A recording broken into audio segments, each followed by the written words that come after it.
to know you as I am fully known. I will call on you till the day you bring me home.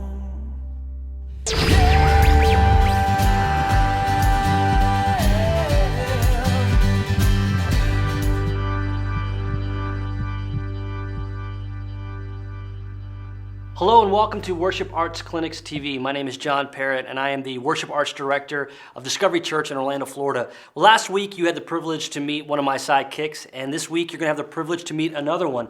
This is Chloe Gonzalez, and Chloe is the Associate Worship Pastor here at Discovery. She leads one of our campuses, does a phenomenal job.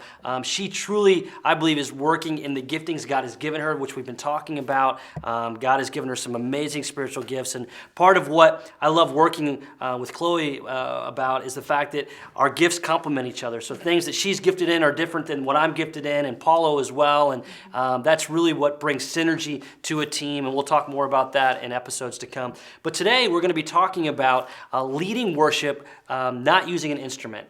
And Chloe, you recently, not too long ago, came on with us and on staff, and you play a little bit of piano and things, but you don't lead from that. And we'd love to for you just to share a little bit about what has been some things that you've learned, the learning curve you had to kind of go through working with bands, and how you've seen that as an advantage to help equip and raise up other musicians you have on your team. But what were some initial feelings of knowing I'm going to be leading this team of musicians, be leading worship without using an instrument? What were some initial gut feelings you had?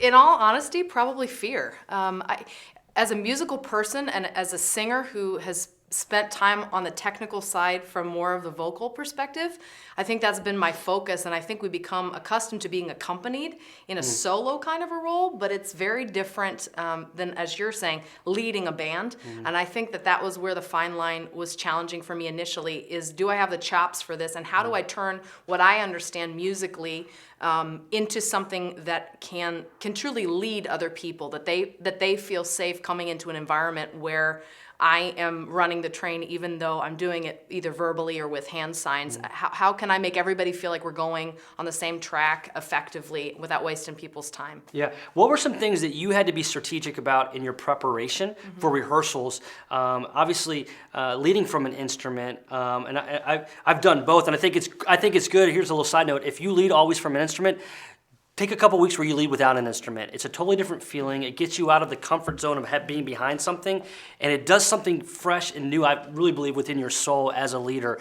So I encourage you to do that. If you've always been an instrument, try leading without an instrument and see what it does. But what were a couple of things that you needed to do to prepare, knowing that, like you said, I got to lead, I got to give verbal direction here, and knowing that this train is speeding down the track, and when you have an instrument you're playing with, you can kind of control things, and you can give the band kind of the, hey, watch my hand here, and back off, I'm going to take the reins here. What are some things that you really had to do in your music preparation and communication with your team leading up to the rehearsal or your weekend services? I think it's been twofold. I think the first thing is the way my ear engages in preparation. So as I'm listening to the recordings, as I'm reading through the charts that we give our team in advance, I am isolating every instrument, and I honestly begin with a listen through of every single, I take a pass with myself identifying every instrument so that I can make notes for myself in advance of things that I definitely want a particular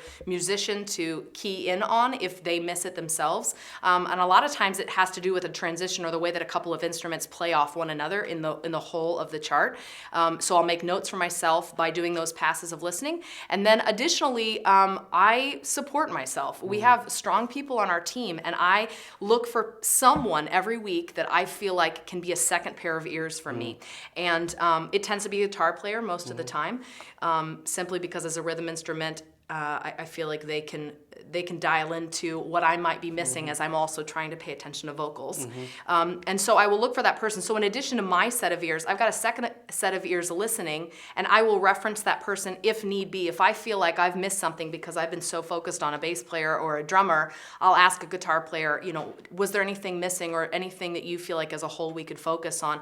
So then that gives me a little bit of accountability, but also kind of my backup system. And that way I know that even if I've missed something, something, it's helpful. And in my personal opinion, whether you're leading without an instrument or not, I think it's a great idea to have a little bit of that backup, that accountability, because everybody has a little bit different perspective of things, and I think that's helpful. And what I love and what Chloe's done so well is equipping and bringing in other people on the team, and what it's done is given them such a sense of ownership to say to a guitar player, hey, I want you to work kind of a way as a band director. Right. And anything you're hearing, when I first came on staff and kind of stepped into this role full time, my biggest fear was vocal parts. It's not something that a lot of people hear them very naturally, and it's something I really had to train my ear, but I would go to those that did it really well and say, hey, I kind of need you to be the vocal director, and I'm going to lean on you, and I'm going to listen to the band. And what that does, it gives them such a sense of ownership. Absolutely. And then they're really working in a team context there. So I would encourage you to identify some people that you can come alongside, you can cast vision for, give them more ownership, and the buy-in is huge. And that's a type of culture I think is very healthy. Absolutely. There are a couple practical things that we talked about when you when you first came on with us. Simple things like hand signs. When you have an instrument, you can kind of lead that bus with your instrument and kind of go where you want to. But when you don't have that, how does the band follow you? And times where or maybe a little bit more spontaneous, or you want to do some things, or you need the drums to cut out, we want to go to just voices, all the things that we do when we're leading. What were some things where there were a couple of hand signals you had to identify, make sure your team understood, this is what I'm doing, make sure you're watching me? A couple of things there you want to address? Yeah, absolutely. I use kind of the classic fist to let people know we're coming to the end of a set. And again, there are times where we are end of a song? Free rolling, end of a song, where we're free rolling a little bit more, and so it's gone longer than usual. So they really do need me to let them know, and I try to do it discreetly. A lot of times, because the band's behind me, I will honestly do it behind my back, and so that I'm not distracting the rest of the congregation. And I use a lot of up and down dynamics.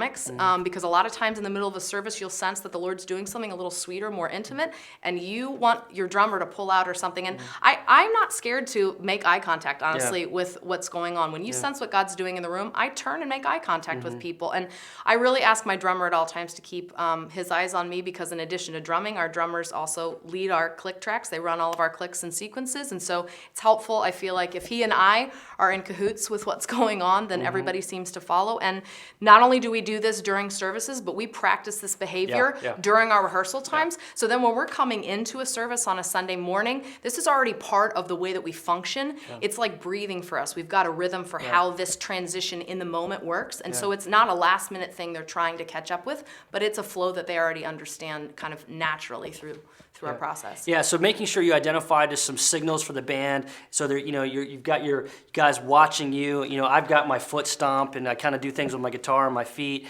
Everybody's got their own little things, but these are just kind of hand signs, like a third base coach. You're kind of just directing your team around. But some things that you hit on that I think are really important. We're going to talk about these in the episodes to come. Is a rule of thumb for us, and we've talked about this a little bit. Is when you come to rehearsal, you learn the CD. So Chloe can know as a leader, hey, I'm going to be listening for things, but the players know what's expected of them. And when people know what to expect, they can adapt.